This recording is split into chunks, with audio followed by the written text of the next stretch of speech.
1 Corinthians chapter 10. Moreover, brethren, I would not that ye should be ignorant, how that all our fathers were under the cloud, and all passed through the sea, and were all baptized unto Moses in the cloud and in the sea, and did all eat the same spiritual meat, and did all drink the same spiritual drink. For they drank of that spiritual rock that followed them, and that rock was Christ. But with many of them God was not well pleased, for they were overthrown in the wilderness. Now these things were our examples, to the intent we should not lust after evil things as they also lusted. Neither be ye idolaters as were some of them. As it is written, the people sat down to eat and drink, and rose up to play. Neither let us commit fornication as some of them committed, and fell in one day 23,000. Neither let us tempt Christ, as some of them also tempted and were destroyed of serpents.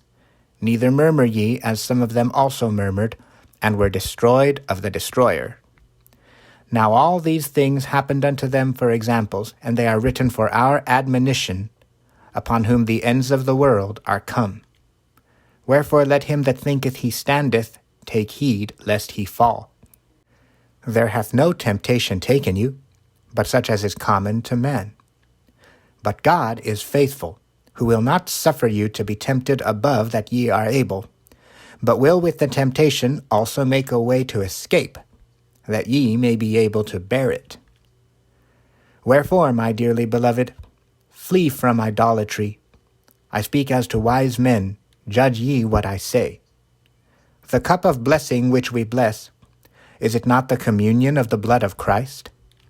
The bread which we break, is it not the communion of the body of Christ?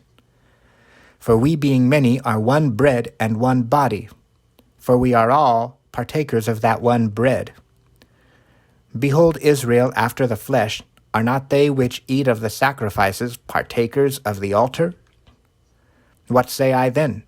That the idol is anything, or that which is offered in sacrifice to idols is anything? But I say, that the things which the Gentiles sacrifice, they sacrifice to devils and not to God. And I would not that ye should have fellowship with devils. Ye cannot drink the cup of the Lord and the cup of devils. Ye cannot be partakers of the Lord's table and of the table of devils. Do we provoke the Lord to jealousy? Are we stronger than he? All things are lawful for me, but all things are not expedient. All things are lawful for me, but all things edify not. Let no man seek his own, but every man another's wealth. Whatsoever is sold in the shambles, that eat, asking no question for conscience' sake. For the earth is the Lord's, and the fullness thereof. If any of them that believe not bid you to a feast, and ye be disposed to go, whatsoever is set before you eat, asking no question for conscience' sake. But if any man say unto you, This is offered in sacrifice unto idols, eat not for his sake that shewed it, and for conscience' sake. For the earth is the Lord's, and the fullness thereof. Conscience, I say, not thine own, but of the other. For why is my liberty judged of another man's conscience? For if I by grace be a partaker, why am I evil spoken of for that which I give thanks? Whether therefore ye eat, or drink, or whatsoever ye do, do it all to the glory of God. Give none offense, neither to the Jews, nor to the Gentiles, nor to the church of God. Even as I please all men in all things, not seeking mine own profit, but the profit of many, that they may be saved.